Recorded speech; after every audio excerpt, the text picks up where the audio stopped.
¿Pueden ver mi pantalla? Sí se ve, doctor. Correcto. Vamos a tener una presentación. Sí, hoy día vamos a hablar de un tema mm, también importante.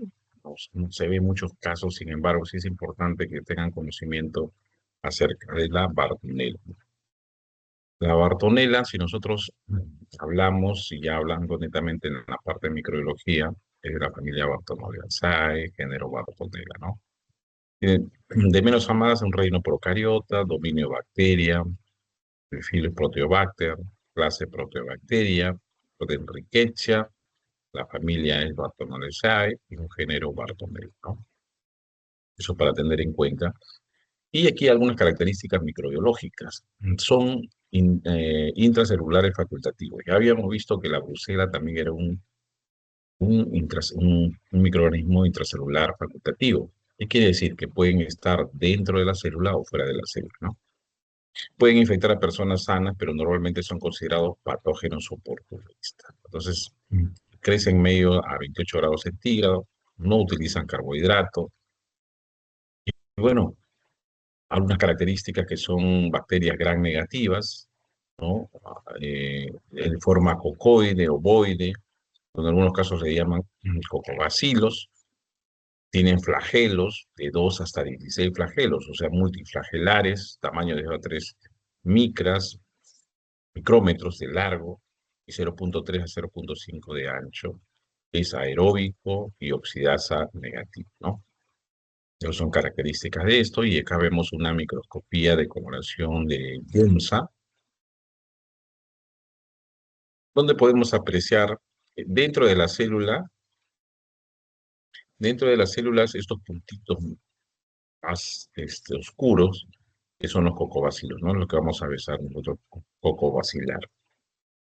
Estas son algunas características o los reservorios y vectores de los que se transmiten la especie de Bartonella, ¿no? Ahí vamos a ver, este cuadro es bastante interesante. Hay un grupo de Bartonellas, especies de Bartonellas, que son patógenos en humanos. Hay otro grupo que son patógenos en humanos, pero son más infrecuentes o son sospechosos. Y hay microorganismos que al momento no han sido considerados como patógenos, ¿no? Entonces hay varias especies, pero las principales, las 4 principales son las que causan, las que están en la parte superior, son las que van a ocasionar alguna patología, ¿no? La Bartonella bacilliforme, el Bartonella quintana, ¿no? Que son transportados por el vector que es la Luxomia verrucarum, la Bartonella quintana, que es si, transmitida por el piojo, un piojo corporis, ¿no? O pedículos humanos, la Genselae, o que ataca principal reservorio son los gatos, y que también usualmente en los humanos, y la Bartonella redactae es también para los gatos, ¿no? Y el resto es poco probable, la alsática, la elizabeta, el grammy, son poco probables que hagan patologías, y la australiana, la bursei, el bovis, el proli, son, hasta ahora no se han demostrado que son patógenos. Pero ¿cómo nosotros podemos saber de quién estamos hablando? Es decir, ¿cómo podemos nosotros identificar a un tipo de Bartonella? Para eso se hacen cultivos y se hacen algunas reacciones como la oxidasa, catalasa, reducción en nitratos, ureasa, son características fenotípicas o reacciones bioquímicas en las cuales ellos van a reaccionar, cómo crecen. Por ejemplo, la Bartonella bacilliformes crece entre 25 a 30 grados, lo que la quintana crece en 35 a 37 grados centígrados, ¿no? Catalasa positiva para el bacilliforme y tiene flagelos, sí, algunas no tienen flagelos. Entonces, de acuerdo a esto, podemos nosotros diferenciarlo y seleccionarlo, ¿sí?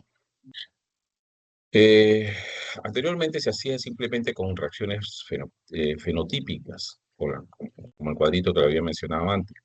Pero aquí, ya actualmente con el PCR, con el secuenciamiento ribosómico 16S, lleva una reorganización del género Bartonella. Se encuentran 20 Bartonellas, unas 30 especies y 8 son las que se encuentran en el humano.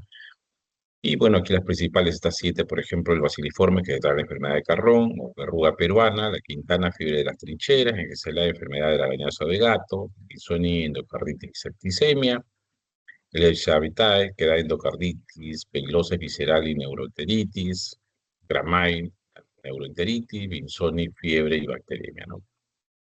Eh, Habíamos mencionado que todavía estos no se habían encontrado mucho en humanos como patógenos, ¿no?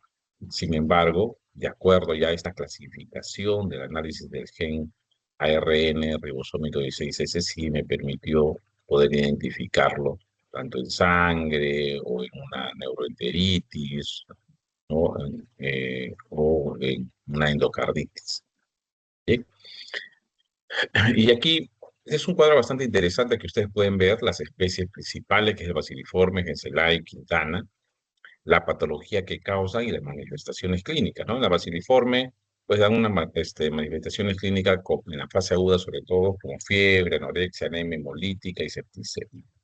En la fase crónica ya aparecen las lesiones cutáneas, ¿no? O sea, que son pseudotumorales y que lo vamos a ver en las siguientes diapositivas, angiomatosas que están con facilidad al contacto. ¿No? Estas son las que ocasionan la enfermedad de Carrión, o lo que nosotros lo llamamos fiebre de la orolla, ¿no? En la fase aguda,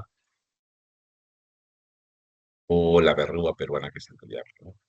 El Genselae, que es el arañazo de gato, ¿no? Fiebre leve, adenopatías regionales. Usualmente estas adenopatías, es decir, se inflaman los ganglios regionales, en la mayoría de los casos son en las axilas, en la parte cervical, en las regiones inguinales, ¿no?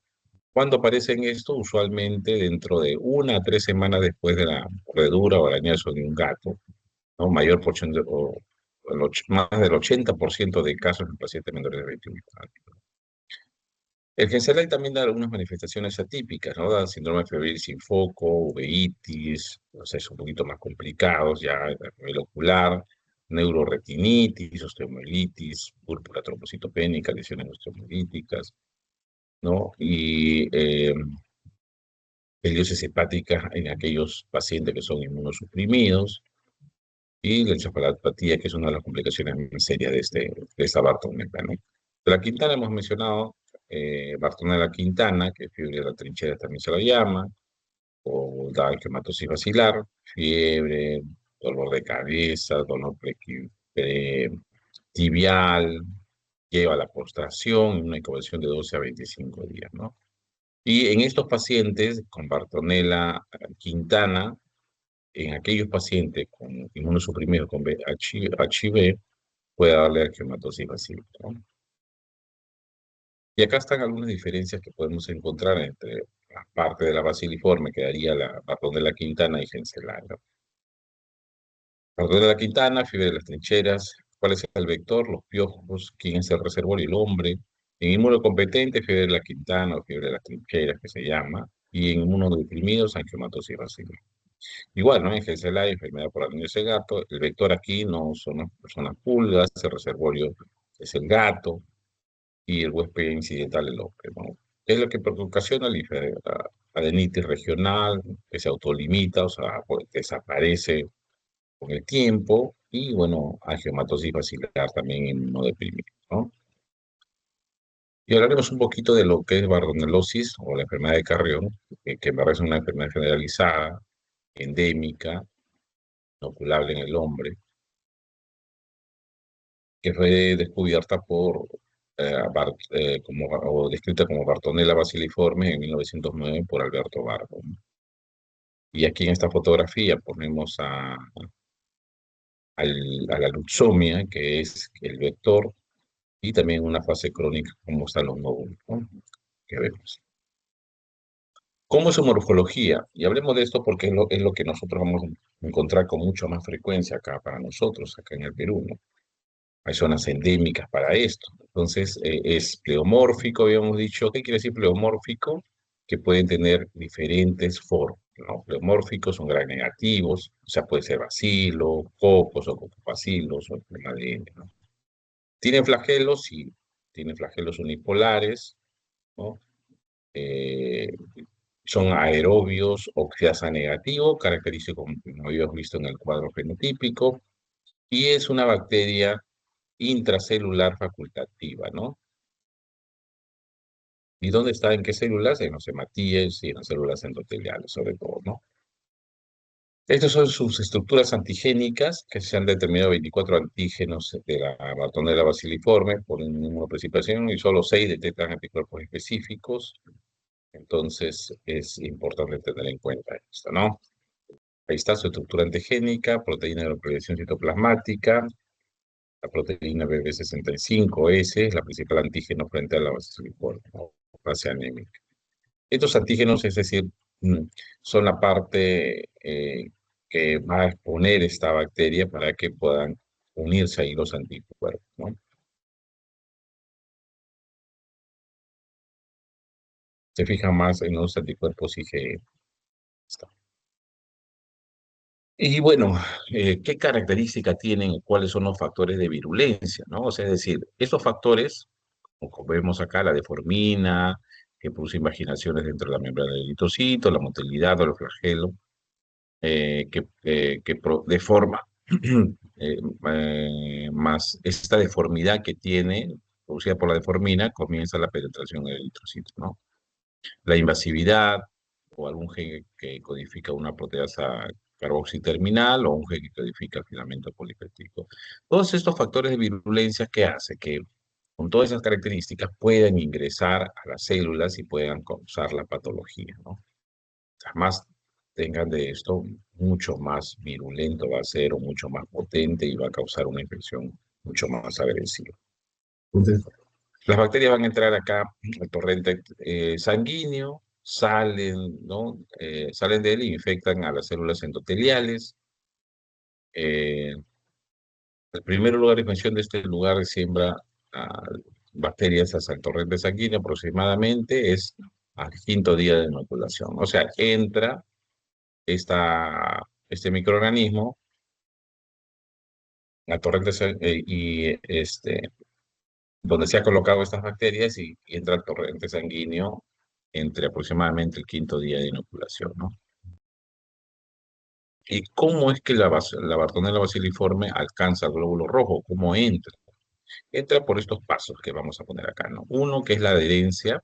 Habíamos mencionado que tiene una proteína extracelular que se llama deformina, entonces los glóbulos rojos van a hacer una deformación, ¿no? Se va a poner un poco más cóncavo, como vemos ahí, el glóbulo rojo está más cóncavo, metido.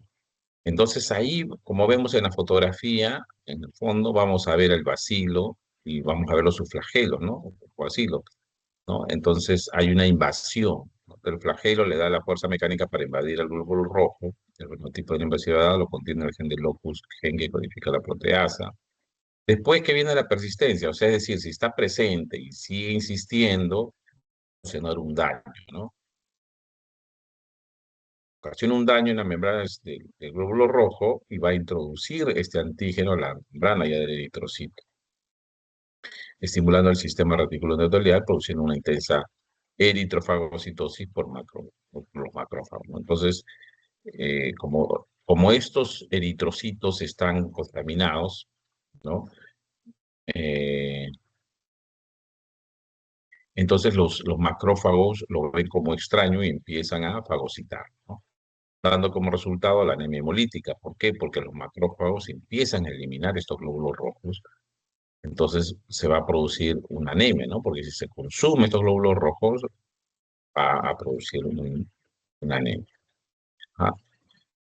Bueno, la epidemiología, que siempre es importante tenerlo, es endémicas en países interandinos, el Perú, Ecuador, Colombia, o sea, están entre los 800 y 3000 metros sobre el nivel del mar. Y en el Perú, el foco inicial básicamente es en Ancash. También tenemos en Lima, Piura, La Libertad, Huancavelica, Ayacucho, Amazonas e Ica, ¿no? Y acá están las cadenas de infección de la Bartonella, ¿no? Usualmente es el reservorio una variedad de animales que ingresa. eh, la puerta de, la puerta de entrada o de salida también viene a ser por la piel, modo de transmisión es directa, por un vector. ¿Cuál es el vector? La Luxomia verrucans y la perioensis, ¿no? Y ingresa por la puerta, o sea, por la piel, porque va a picarle. Primero, como sabemos que la puerta de salida es la piel, de ahí viene el el vector, son ahí, absorbe estos microorganismos y nuevamente lo coloca una persona sana, y es una puerta de entrada también en la piel, y van a producir ya todo el ciclo que hemos mencionado, ¿no? Y ahí están cómo son los cuadros clínicos, es decir, que a nosotros, si bien es cierto, nos importa saber cuál es la morfología, o sea, cuál es la familia, cuál es la morfología, cuáles sus características fenotípicos, si necesitan oxígeno, si necesitan estar dentro de una célula o fuera de la célula, cuánto tiempo empiezan a reproducirse dentro de ellos y conocemos su fisiología. A nosotros también nos interesa cómo se presenta en el paciente, es decir, o qué características va a presentar para yo poder darme cuenta que es una bartonela, ¿no? En la fase aguda, en la fiebre de la oroya o en la bartonela falciforme, el tiempo de incubación es entre 21 días, en promedio. Entonces, dice entre 10 a 210 días. En fase intercalar o asintomática, hay un periodo donde no hay ninguna sintomatología, más o menos 3 semanas o varios meses, ¿no? Entonces, un periodo largo. Y la fase crónica ya, cuando ya se presenta la verruga, tiene un periodo de incubación aproximadamente de un año. Entonces, ahí están las fases agudas, signos y síntomas, anemia, ¿no? Obviamente ya hemos dicho por qué. ¿Por qué? Porque los macrófagos van a consumirse a estos eritrocitos infectados, te va a producir anemia. Y por consiguiente, la anemia que produce palidez. Pero también hay una reacción, ¿no? Una reacción de nuestro celular, no solamente en la parte de los anticuerpos, sino también una reacción celular que se puede manifestar por la linfadenomegalia, hepatomegalia, esplenomegalia, ictericia, ¿no? Sensación febril, escalofríos, mialgia, artralgia, dolor muscular y de la articulación, ¿no? ¿Qué métodos diagnósticos nosotros tenemos para poder nosotros pensar que es una Bartonella baciliforme? Tenemos que, pues, el antecedente epidemiológico es importante, ¿no? Puede decir, sabemos de dónde viene, qué características tiene, cuáles son sus actividades, dónde está en el campo, está expuesto a este vector, entonces es importante. ¿Cómo se ha presentado el cuadro clínico? Importante, ¿no? Saber primero de dónde viene y después que empezó a sentir fiebre, artralgia, mialgia, cefalea, todas esas cosas, ¿no? Características. ¿Qué tenemos que hacer? Esos métodos diagnósticos, que es primero antecedente, después cuadro clínico, un frotis de sangre, ¿no? Jean-Saurray es la coloración que se solicita, se hace un frotis, se colorea y podemos ver nosotros al microscopio para ver si hay algunos datos para poder nosotros reportar y ahí podemos encontrar cocobacilos, ¿no? Se le hacen también hemocultivos, se le cultiva de la sangre, se toma muestra y se cultiva. La serología es para ver anticuerpos, o sea, enfrentamos con un antígeno conocido y podemos ver si tiene anticuerpos del tipo IgM o IgG. Y los cultivos en agar que también se hacen, pero es bastante fastidioso, ¿no? Un cultivo de este tipo. Y aquí está el diagnóstico microbiológico que hacemos en el examen histológico. Se hacen tinciones de Warthin y Starry, hematrocilina y eosina y la naranja de acril, ¿no? ¿Qué muestra vamos a obtener en ellas? ¿Qué muestras necesitamos para hacer esta técnica? La biopsia de ganglios, de piel o de válvula. ¿Cómo interpretamos los resultados? Diagnóstico presuntivo, compatible, confirmar con serología de cultivo PCR, si el cultivo positivo. ¿Sí? ¿Alguien levantó la mano? ¿Se está escuchando? Sí se escucha, doctor. Hola. Ya, correcto. Y bueno, ese es un método rápido, ¿no? O sea, lo podemos hacer la acumulación y podemos verlo en el microscopio y podemos darnos cuenta si hay presente o no. El cultivo, en verdad, hacer un hemocultivo de siembra directa del medio sólido, siembra de cultivo celular. También se puede hacer una muestra de biopsias, de ganglio linfático, de sangre, ¿no? O sea, se busca ahí, ¿qué es lo que se busca? El desarrollo, interpretación. No sé si es que creció y podemos hacer la identificación de ser una Bartonella, ¿no? Es un diagnóstico más confirmatorio, ¿no? Pero es un método de baja sensibilidad. ¿Por qué? Porque necesita ciertas características para el cultivo, son bastante exigentes y eso impide a veces que se cultive, ¿no? Que se pueda cultivar y separar. La serología, por IFI, medimos inmunoglobulina G, IgM, para eso se utiliza el suero.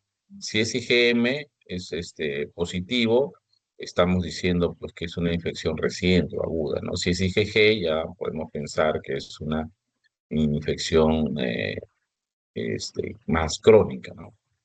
Entonces, eso es importante, ¿no? Tiene alta especificidad de sensibilidad, hay equipos para detección de estos anticuerpos, inclusive para Genselai, Quintana, ¿no? Algunos pueden dar reacciones cruzadas, así como mencionamos en el cuadro, a Coxiella o Ulmet. ¿Qué métodos utilizamos? El PCR también. En estos casos lo utilizamos para el aspirado de heridas, fluidos eh, o tejidos de ganglios linfáticos, fluido sinovial, biopsia, ¿no? Bueno, y otro método de diagnóstico que tenemos es una detección de anticuerpos específicos para Bartonella por inmunofluorescencia indirecta, ¿no? Ahí está, ahí vamos a poder hacer nosotros específicamente saber si tenemos ya anticuerpos y poder detectarlo de forma indirecta. La detección de Bartonella por métodos moleculares tenemos el PCR que ya hemos mencionado, pero acá es importante tener bastante medio de recolección y transporte, ¿no? Deben ser recolectados en tubo frasco estéril, el plástico resistente a la congelación y debe ser conservado a temperatura de refrigeración de 2 a 8 grados, ¿no? Si es que no se va a procesar en el momento, ¿no? Y se lo envía al laboratorio donde lo van a procesar. ¿Mm?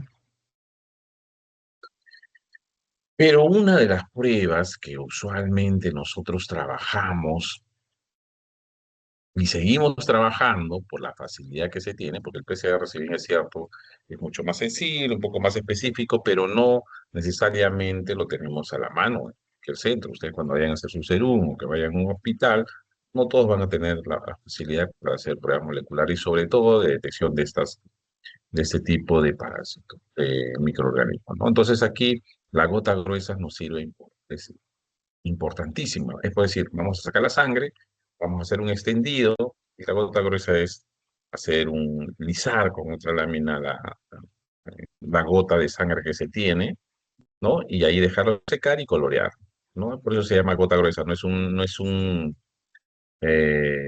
una extensión, ¿no? Sino más bien un concentrado, se emboliza para que los microorganismos que están dentro de las células salgan, o sea, dentro de los eritrocitos salgan y lo podamos observar.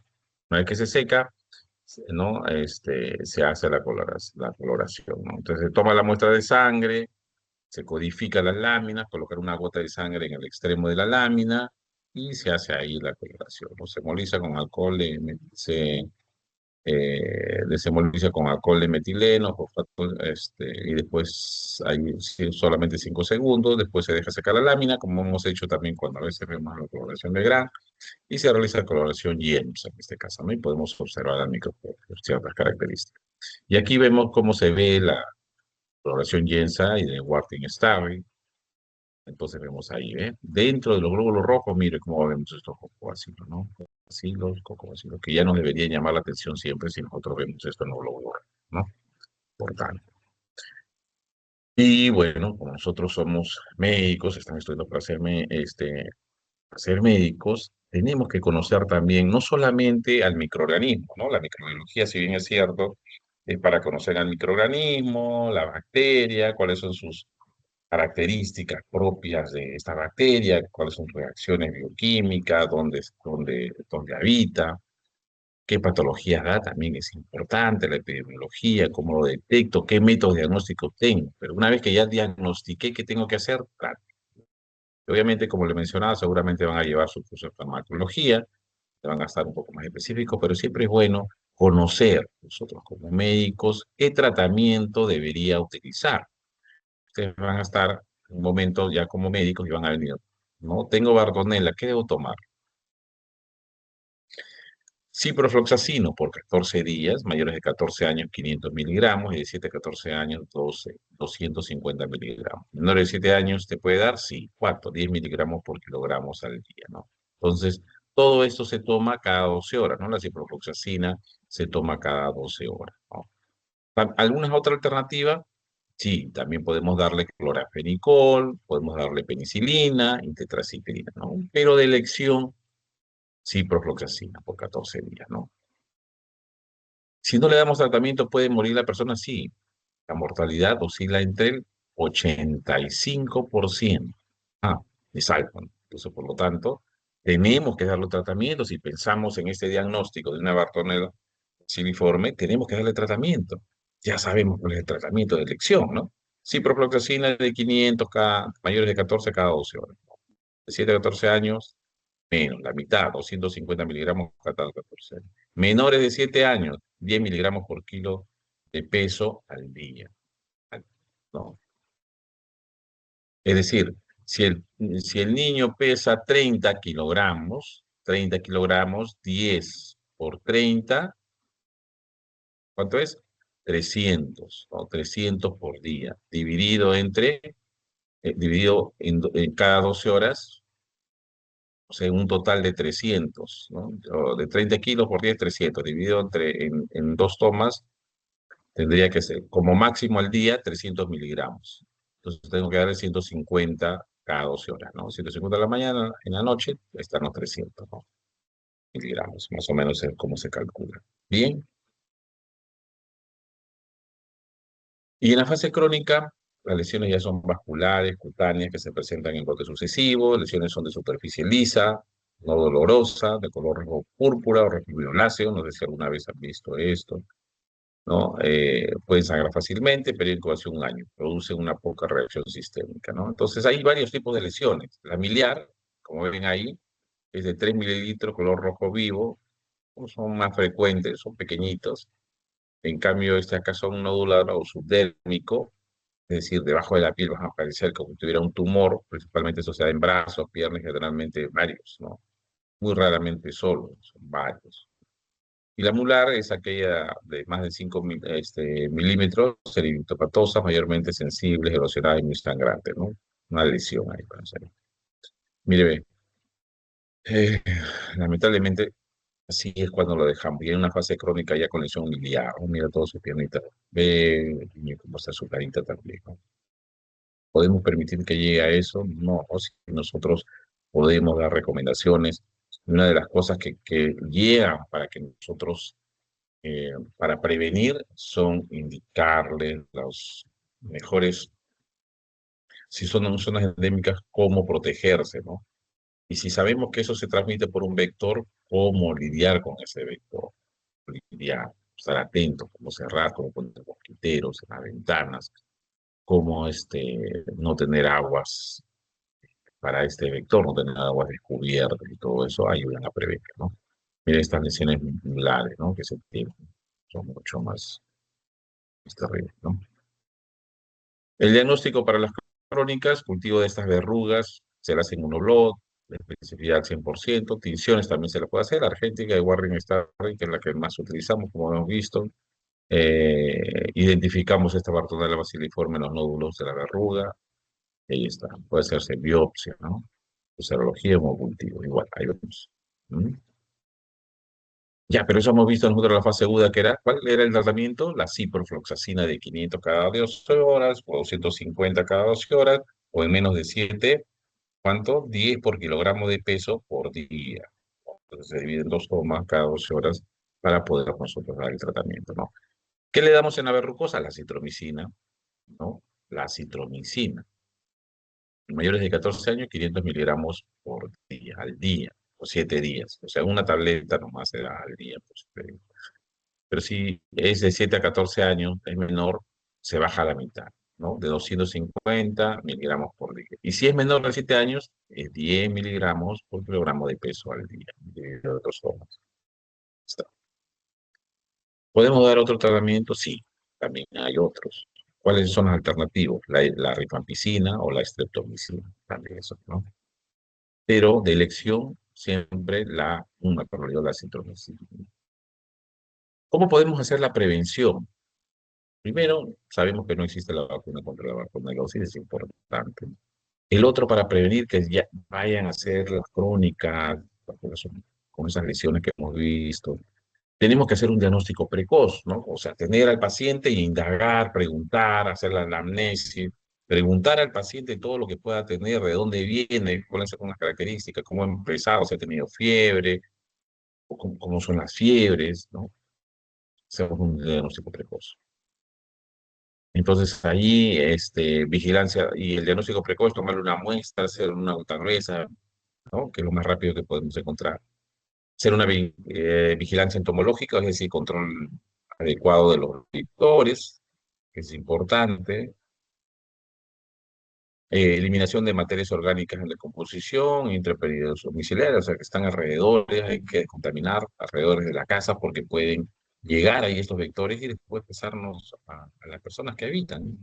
Colocar mallas metálicas en puertas y ventanas de vivienda, que son los mosquiteros usualmente, construcción de corrales para el ganado, pero lejos de la vivienda, para que no estén esos vectores pasándose a nuestro lado y que nos podamos contagiar, ¿no? Y obviamente aplicación de insecticidas, que son residuales, o sea que se mantengan ahí, que no permitan. Bien, si tienen alguna pregunta, pasamos a la pregunta. Pero también creo que tenemos otra clase, creo que es de micoplasma. ¿Es así? Sí, doctor. Ya. Son dos clases entonces, ¿no? Sí, Ya, ya con eso, perfecto. A ver, vamos con a eso ver. se cierra, doctor. Ya,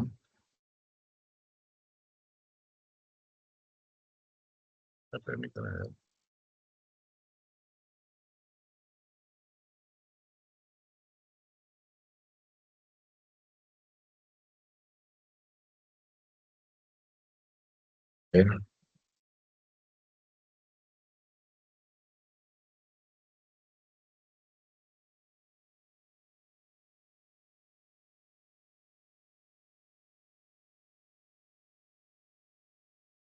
¿Pueden ver mi pantalla?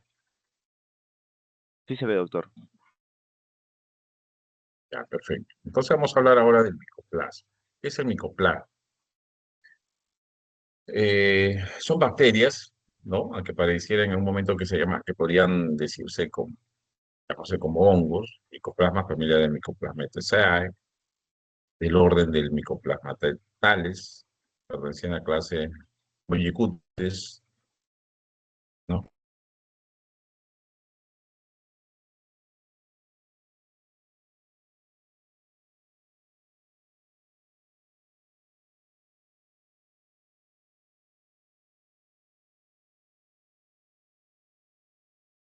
Bien, entonces representan un grupo de microorganismos complejos que mencionan allí, sofisticados, únicos por su naturaleza entre procariotas, que durante largo tiempo constituyen un enigma, ¿no? Para los microbiólogos. Es la difícil tema de poder aislarlo, ¿no? Ahí están las ciertas características, carencia de pared celular, no tiene pared celular, es el tamaño más pequeño conocido en un microorganismo de vida libre, ¿no? Ahí está, es pequeño.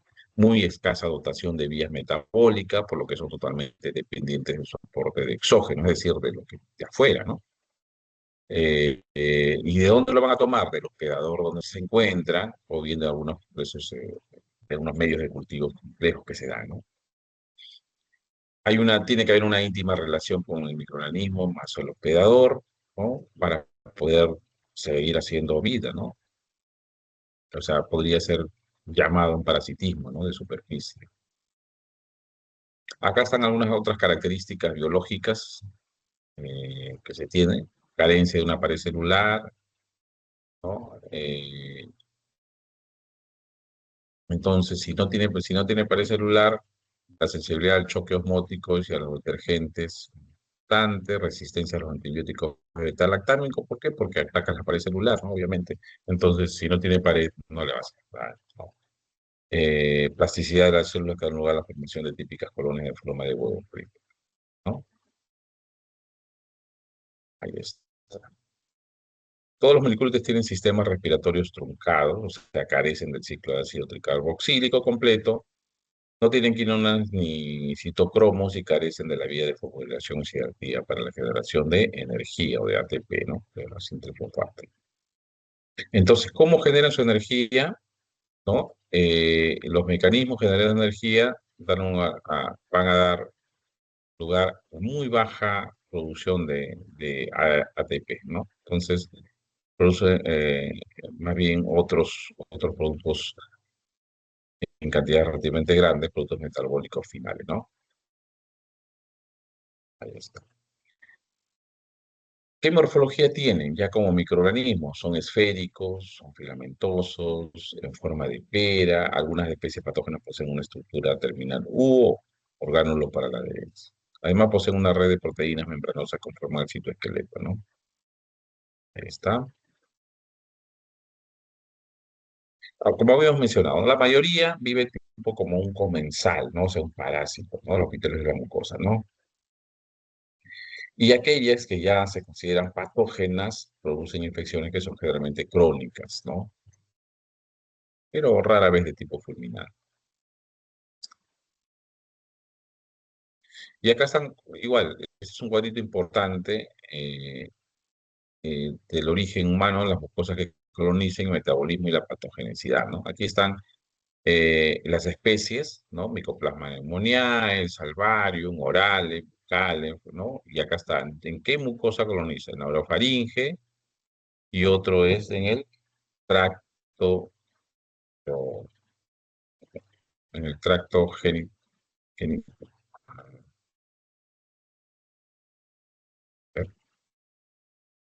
¿Están viendo mi pantalla? Sí se ve, doctor. Sí, sí se ve, ¿no? Ya.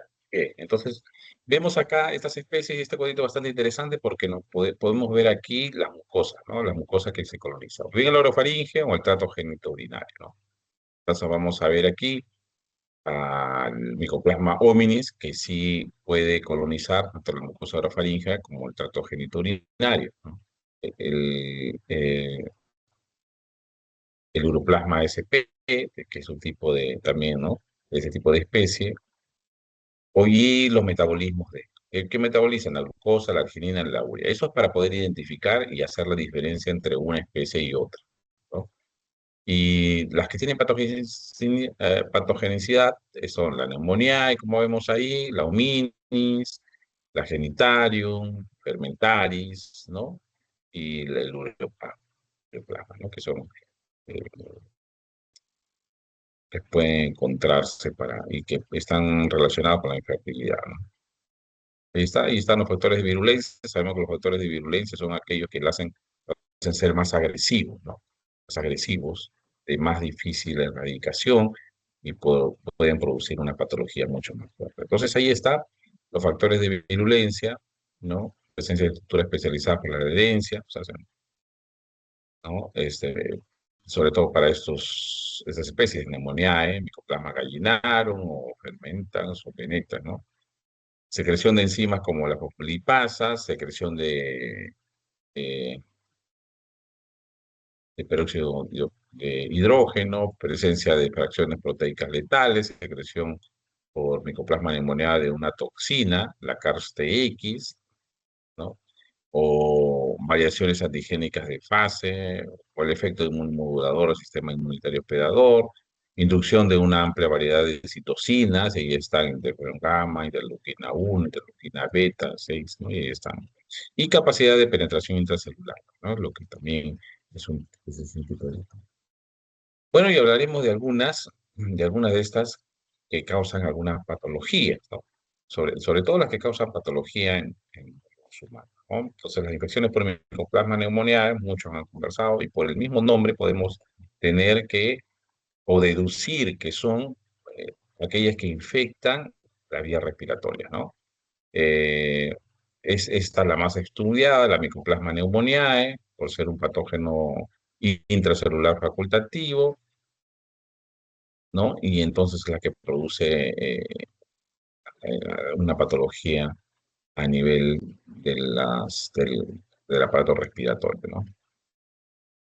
Ahí están algunos fotitos de Mycoplasma pneumoniae que dieron una forma típica, con una estructura terminal en punta, pareciera un órgano de adherencia para la unión entre ellos, ¿no? Ahí está la foto.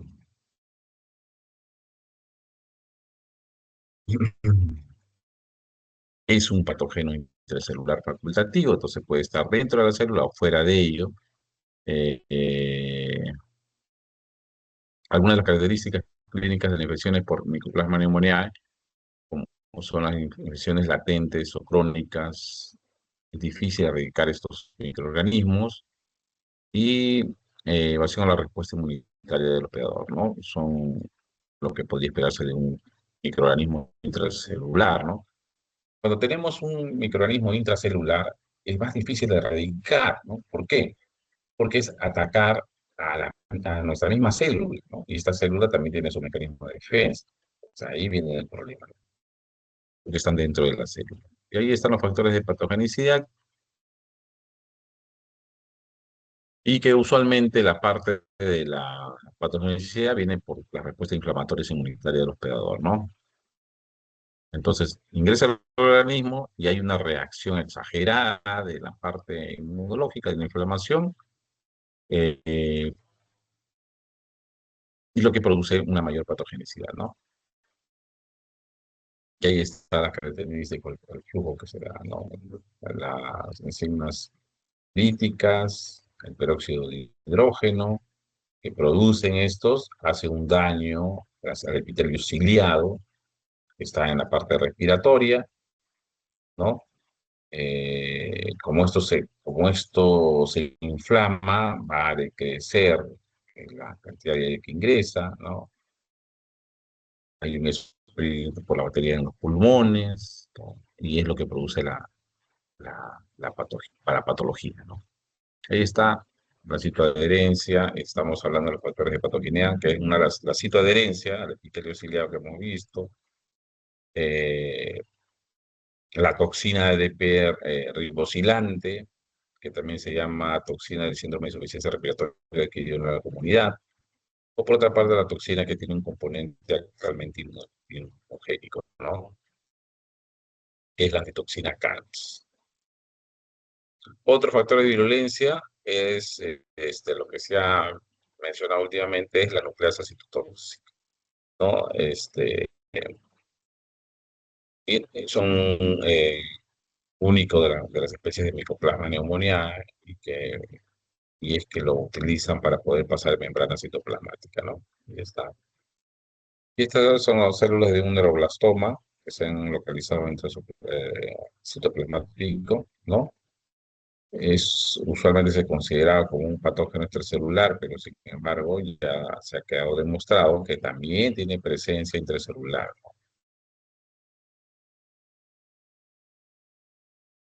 Bueno, esta es la patogenia de la infección, es lo que ya lo habíamos mencionado, una vez en el tracto respiratorio neumonio, gracias a la movilidad del deslizamiento alcanza la base de las células ciliadas a los 2 minutos de la inhalación por el aerosol que está infectado con este microorganismo. Procede a adherirse con consiguiente introducción de las células epiteliales moléculas peróxido de hidrógeno ah, ah, y, y la toxina CARS. eh, A continuación, la exposición apical de las células epiteliales, endoteliales, en el micoplasma produce la secreción. Pero es el mismo sistema que se menciona, ¿no? La enzima lítica, el peróxido de origen, daño ciliado, decrece el problema de la respiración y es una especie de bacteria en los pulmones, ¿no? Lo que habíamos mencionado. ¿Dónde la encontramos? Puede afectar dedictos, puede afectar o hacer infecciones a los tractos respiratorios superior e inferior, ¿no? La distribución de infección es mundial, se produce en personas de todas las edades, o sea, no hay diferencia por edades, se transmite a través de los aerosoles, requieren pues un contacto próximo entre las personas, hacen todos este tipo de personas a lo largo del periodo de incubación y después de la exposición, 2 a 3 semanas, ¿no? Entonces, aquí importante es pues, el uso de mascarilla, es como el COVID, pero en este caso una bacteria, ¿no? La infección es endémica, por todo lo que es respiratorio, la tos, el contacto, los aerosoles que emitimos son los que nos van a contagiar, ¿no? Es endémica todo el año, es decir, no existe algún tipo de estación, ¿no? Pero aumenta durante la primavera y en el paso de otoño e invierno, ¿no? Eh, eh, Se ha mencionado que si hay alguien en la familia que tiene la infección, va a transmitirle también. hasta un 30% de ataque a los familiares cercanos, ¿no? Ya está. Es uno de los agentes etiológicos de la neumonía adquirida en comunidad, ¿no? En personas de todas las edades con grave clínica y variable, ¿no? Entonces, el Mycoplasma pneumoniae me va a causar una neumonía adquirida en comunidad, ¿no?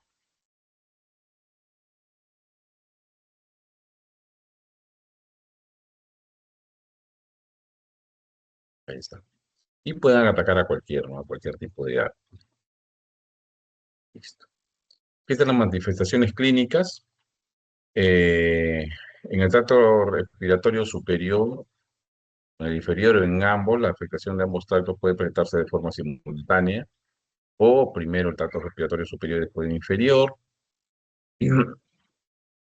Entonces, ¿qué es lo que consiste? Claramente las manifestaciones clínicas, en la faringitis, ocasionalmente otitis media, meningitis bullosa, afectación prolongada del tracto respiratorio inferior, que puede progresar a neumonía, ¿no? Y obviamente son neumonías por gérmenes atípicos, que es un poco más difícil de tratar, ¿no? La mayoría, o casi, bueno, la mitad, habíamos dicho, se manifiesta solo en el tracto respiratorio superior y puede ser asintomático hasta un 20% en individuos, ¿no? ¿Cómo lo detectamos? Usualmente por PCR, ¿no? Que es la metodología mucho más rápida y certera, ¿no? Entonces, las manifestaciones clínicas no son específicas, ¿no? Del microbacterio, son inespecíficas. O sea, se pueden tener, pues, cualquier otro tipo de bacteria también podría pensar que, ¿no? Ya lo habíamos mencionado, las características clínicas son dolor de garganta, ronquera, fiebre, tos inicialmente seca, pero puede volverse productiva a cabo de varios días, escalofrío, rinorrea, mialgia, otalgia, ¿no? Y la tos, ¿no? Lo que más frecuente y con frecuencia persiste. Y bueno, y esta es otra especie que es en infecciones por micoplasmas orogenitales, ¿no? Estos micoplasmas genitales, pues, donde se localiza usualmente en el tracto urogenital, incluyen varias especies. Minis, ureoplasma, ¿no? Que tienen dos variedades, el parvum y el Ureolyticum, y el micoplasma gallinario, ¿no? Algunas otras especies que se localizan ahí, sí, también el penetra, el spermafilium o el fermenta, ¿no? Eh, Estos micoplasmas pueden estar presentes o colonizar la mayor frecuencia del tracto genitourinario de las personas sanas, sexualmente activas, ¿no? Entonces, eh, ¿quiénes son las especies que están más relacionadas con la enfermedad y potencial implicación en el tracto urogenital? Es el micoplasma hominis, el uroplasma y el gallinario, y el genital, ¿no? Está. ¿Cuáles son los factores de patogenia? Pues así, para que se haga agresivo y produce, ¿no? Entonces, más con la patología. Eh, Usualmente eh, mencionan que hay igual, ¿no? Hay unas adhesinas que se relacionan bastante con adherirse a estas células superficiales que tienen, ¿no? Invaden las células de hospedador y los microorganismos resisten intracelularmente, ¿no? Está. Entonces la adherencia, ¿no? La citoadherencia y la penetración celular son los factores de patogenicidad de estos tipos de bacterias. ¿Qué infecciones producen? Usualmente son las infecciones genitourinarias, ¿no? Uretritis no gonocócica, eh, usualmente son las que se han vinculado al uroplasma, ureoplasma ureolyticum, y también la alta prevalencia de micoplasma, en este caso, o micoplasma genitalium, ¿no? Que tienen la uretra en varones, ¿no? Mayormente en nosotros. Lo relacionan también con la vaginosis bacteriana. En la vaginosis bacteriana, la microbiota, o sea, todos los microorganismos que están dentro de la vagina, se alteran, ¿no? Entonces hay una disbiosis. Entonces, en algunos casos, esta vaginosis bacteriana es producida por un, Mycoplasma hominis, uroplasma, ¿no? ¿Por qué? Porque hay un desbalance. Usualmente en la microbiota vaginal existen los lactobacilos. Estos van a producir mayor acidez, ¿no? Producen ácido láctico, mantienen un pH ácido, entonces por lo tanto los microorganismos que pueden estar presentes ahí indígenas no producen ninguna patología porque esto está, la acidez no permite que se reproduzcan y no permite un buen ambiente para la reproducción de ellos. Pero sin embargo, cuando hay una disbiosis y estos lactobacilos disminuyen, el pH se vuelve más alcalino, facilita la producción de ciertas bacterias anaerobias, o por ejemplo ahí están las ganaderelas, mobiluncos anaerobios, y ahí está el micoplasma hominis o ureoplasma para producir ese tipo de vaginosis bacteriana. También pueden ser cervicitos, enfermedad inflamatoria pélvica, de acuerdo a, o sea, dónde avance, ¿no? O sea, aquí estamos hablando de vaginosis, de menos, hasta más, ¿no? Más profundo, cervicitis, enfermedad inflamatoria pélvica, ¿no? También presenta infecciones urinarias y litiásicas, ¿no? Dado por ureoplasma. Y acá es importante, ¿y por qué se estudia este ureoplasma? Por las infecciones materno-fetal, ¿no? Si una mujer se infecta por esto, también por micoplasma hominis o uroplasma, puede infectar también al producto, ¿no? Al producto, o sea, al feto, al producto de la concepción, ¿no? Ajá. Y son virulentas, ¿no? Aquí están los diagnósticos microbiológicos de infecciones por micoplasma, cómo lo podemos ver. Sabemos que es difícil aislar estos micoplasmas en neumonía de la vía respiratoria.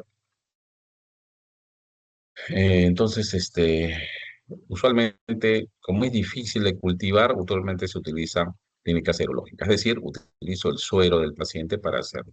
Y pero actualmente con las pruebas moleculares hacemos por PCR para la detección muy rápida, ¿no? Está el diagnóstico serológico que se hace, ¿no? Que es mucho más práctico por el cultivo, ¿no? Para poder nosotros detectar. ¿Qué detectamos usualmente acá? El inmunoglobulina G y inmunoglobulina E, o M para la parte más aguda y inmunoglobulina G para la parte más crónica, ¿no?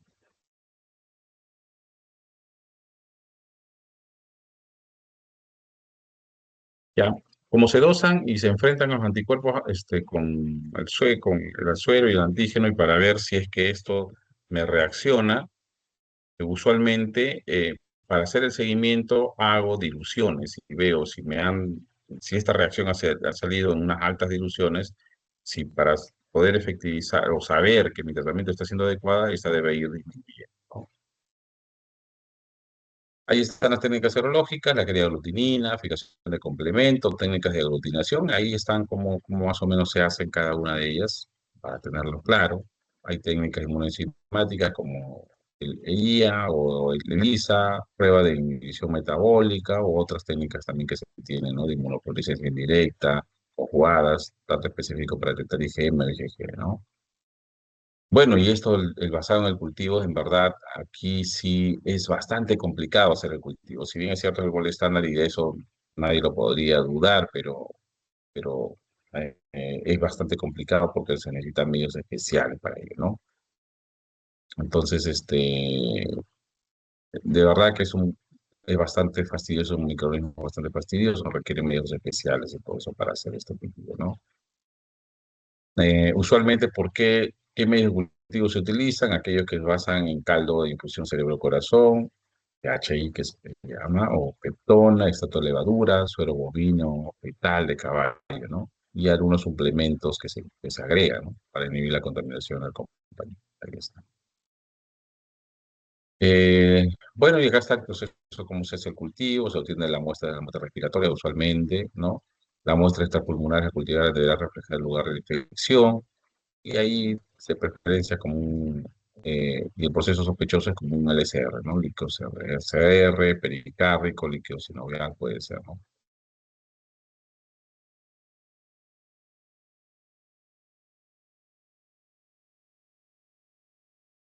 Y aquí está, ¿no? ¿Cómo nosotros podemos ver en los cultivos, ¿no? El crecimiento, como lo mencioné, en cultivos para este tipo de bacterias es bastante fastidioso, ¿no? Entonces se necesitan medios específicos, son complejos, son mucho más caros, ¿no? Hay un largo periodo de incubación, ¿no? Es bastante complejo todo el proceso que se lleva, que hace que sea, no sea tan práctico hacer los cultivos, ¿no? Bueno, también tenemos que saber cuál es el tratamiento, ¿no? ¿Qué tratamiento nosotros vamos a este tipo de infecciones? Contra el Mycoplasma pneumoniae, las tetraciclinas, ¿no? O macrólidos o fluoroquinolonas, ¿no? Las ciclinas, macrólidos, como la citromicina, la fluoroquinolona, la ciprofloxacina o levofloxacina es el tratamiento de prevención, ¿no? Y los macrólidos, como mencionan, no cuentan con una concentración minimizatoria, sin embargo, no cuentan con suficiente evidencia científica, ¿no? Pero sin embargo, es la segunda elección, ¿no? Los primeros son los tetraciclinas o fluoroquinolonas, ¿no? Bien, esos dos microorganismos, que y hay unas varias especies en cada uno de ellos que nosotros debemos conocer para poder, eh, para poder nosotros indagar más del tipo de infección que tengan y en base a eso nosotros dar tratamiento, ¿no? Saber qué características tiene, ¿no? Habíamos mencionado ahí que en, en micoplasma, por ejemplo, no tiene membrana, ¿no? No podemos dar unos betalactámicos porque esos atacan la membrana celular, por lo tanto van a ser resistentes o no van a ser nada, ¿no? Pero en base a qué yo conozco que va a ser resistente, que conozco que no tiene membranas, este microorganismo. Por lo tanto, ya sé si alguno de los antibióticos que voy a dar, su mecanismo de acción es lesionar la membrana, sé que este no va a hacer efecto. Entonces, por eso es importante conocer la parte microbiológica para poder yo dar un inicio de tratamiento más efectivo, más eficaz. ¿Ok? Bien, ¿alguna pregunta, doctores, doctoras? Bien, igual yo le voy a pasar las diapositivas a su delegado. Hay algunas cositas que usted tiene que reforzar más, si quieren leer, ¿no? Para poder estar listo y preparado para el examen. Y esto, toda la parte de microbiología, siempre lo van a llevar porque la mayoría de infecciones son bacterianas, ¿no? O por hongos o por virus. Un gran porcentaje de las enfermedades son esas, ¿no? Obviamente de las infecciosas estamos hablando, porque hay otro tipo de enfermedades que son las crónicas o las no infecciosas, como son la diabetes y otras, ¿no? Y otro que es por tumor, que es el cáncer, ¿no? El cáncer. Bien, si no hay más preguntas, no hay preguntas, en todo caso, damos por finalizada la clase, pero creo que nos quedamos con el grupo que va a exponer, ¿no? No sé